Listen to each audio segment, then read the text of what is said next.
Hi verse, welcome back to card അറിവ്.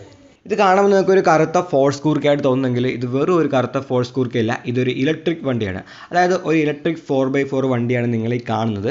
MW Motors എന്ന് പറയുന്ന ഒരു ചെക്ക് കമ്പനിയുടെ സ്പാർട്ടൻ 2.0 എന്ന് പറഞ്ഞ വണ്ടിയാണ് ഇത്. അപ്പോൾ ഇത് നമ്മുടെ ഫോഴ്സ് കൂർക്കയായിട്ട് തോന്നും, കാരണം ഇത് ഫോഴ്സ് കൂർക്ക തന്നെയാണ്.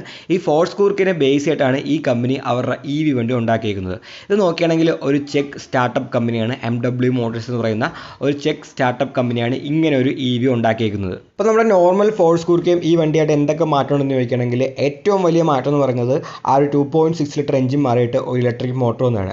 അല്ലാണ്ട് വലിയ മാറ്റമൊന്നും അവരിതിന് കൊണ്ടുവന്നിട്ടില്ല. അതായത് ആ ഒരു ഫ്രണ്ടിൽ നോക്കുകയാണെങ്കിൽ ആ ഗ്രില്ലൊന്നും മാറ്റി ഒരു ഇലക്ട്രിക് വണ്ടി ആയതുകൊണ്ട് തന്നെ ഒരു ക്ലോസ്ഡ് ഗ്രില്ലാണ്. അതിൽ MWൻ്റെ ബാഡ്ജിങ് ഒക്കെ കൊടുത്തിട്ടുണ്ട്.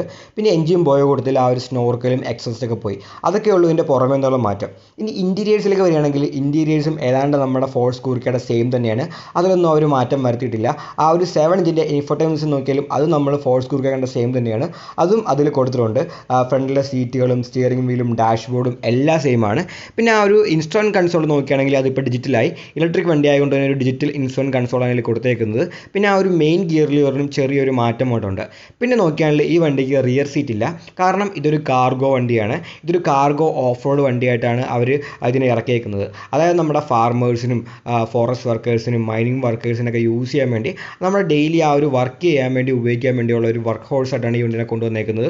അതുകൊണ്ട് തന്നെ ഇതിൻ്റെ റിയറിൽ നോക്കുകയാണെങ്കിൽ കാർഗോ സ്പേസ് ആണ്, സീറ്റൊന്നും കൊടുത്തിട്ടില്ല. ഏകദേശം 1718 ലിറ്ററോളം റിയറിൽ ഇതിന് ആ ഒരു കാർഗോ കപ്പാസിറ്റി വരുന്നുണ്ട്. പിന്നെ ഇതിൻ്റെ ഫീച്ചേഴ്സിനെ കുറിച്ച് പറഞ്ഞാലും ഒരുപാട് ഫീച്ചേഴ്സൊന്നും ഇതിൽ വന്നിട്ടില്ല, കാരണം ഇതിന് ടാർഗറ്റഡ് കസ്റ്റമേഴ്സ് നോക്കുകയാണെങ്കിൽ അങ്ങനത്തെ ആൾക്കാരാണ്. പണി ചെയ്യാൻ വേണ്ടി ഉണ്ടാക്കിയേക്കുന്ന ഒരു വണ്ടിയാണ്. അതുകൊണ്ട് ലക്ഷറി ഫീച്ചേഴ്സോ അങ്ങനെയുള്ള ഫാൻസി ഫീച്ചേഴ്സൊന്നും ഇതിൽ കൊടുത്തിട്ടില്ല. ആവശ്യമുള്ള ഫീച്ചേഴ്സുകൾ മാത്രമേ ഇതിലുള്ളൂ. അതായത് ഒരു മാനുവലായിട്ടുള്ള ഒരു AC വരുന്നുണ്ട്, ഒരു 7 ഇഞ്ചിൻ്റെ ഒരു ഇൻഫോർടൈൻമെൻറ്റ് സിസ്റ്റം വരുന്നുണ്ട്, പവർ വിൻഡോ വരുന്നുണ്ട്, പിന്നെ ഹിൽ ഹോൾഡും ഹിൽ അസിസ്റ്റ് അതേപോലെ കാര്യങ്ങളൊക്കെ വരുന്നുണ്ട്. പിന്നെ നോക്കുകയാണെങ്കിൽ ടിൽറ്റബിൾ ആയിട്ടുള്ള ടെലിസ്കോപ്പിക് ആയിട്ടുള്ള സ്റ്റിയറിംഗ് വീൽ കൊടുത്തിട്ടുണ്ട്. അങ്ങനെയുള്ള ബേസിക് ആയിട്ടുള്ള ഫീച്ചേഴ്സ് മാത്രമേ ഈ ഒരു വണ്ടിയിൽ അവർ കൊടുത്തിട്ടുള്ളൂ. പിന്നെ ഇതിൻ്റെ മെയിൻ പാർട്ട് ഇതിൻ്റെ ആ ഒരു ഇലക്ട്രിക് മോട്ടർ തന്നെയാണ്. ഇതിൻ്റെ പവർ നോക്കുകയാണെങ്കിൽ ഏകദേശം 177 PS ഈ ഇലക്ട്രിക് മോട്ടർ പവർ പ്രൊഡ്യൂസ് ചെയ്യുന്നത്. ടോർക്ക് നോക്കുകയാണെങ്കിൽ ഇലക്ട്രിക് ആയതുകൊണ്ട് തന്നെ അപാര ടോർക്കാണ്. 1075 Nm ടോർക്കാണ് ആ ഒരു ഇലക്ട്രിക് മോട്ടർ പ്രൊഡ്യൂസ് ചെയ്യുന്നത്.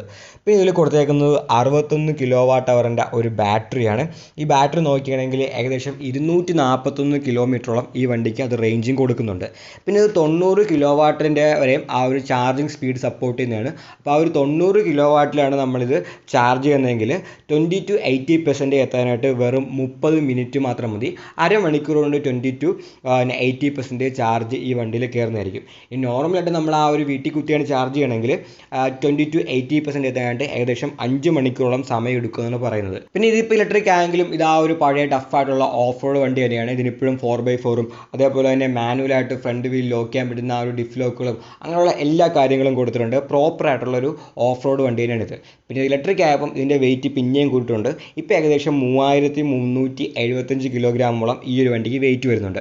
ഇത് യൂറോപ്പിൽ മാത്രമേ അവൈലബിൾ ആകത്തുള്ളൂ, നമ്മുടെ ഇന്ത്യയിലൊന്നും ഇത് കിട്ടാൻ പോകുന്നില്ല. യൂറോപ്പിൽ മാത്രമുള്ളൊരു മോഡലാണ് ഈ ഒരു EV വണ്ടി എന്ന് പറയുന്നത്. ഈ ഒരു വീഡിയോ ഇഷ്ടപ്പെട്ടെങ്കിൽ ലൈക്ക് ചെയ്യുക, നിങ്ങളുടെ അഭിപ്രായങ്ങൾ കമൻറ്റുകളായി രേഖപ്പെടുത്തുക. ഇനി ഇതേപോലത്തെ വീഡിയോകൾ കാണാൻ ദയവായി ചാനൽ സബ്സ്ക്രൈബ് ചെയ്യുക, ആ ബെല്ലൈക്കൻ കൂടി എനേബിൾ ചെയ്യുക. പുതിയൊരു വീഡിയോയുമായി ഉടനെ കാണാം.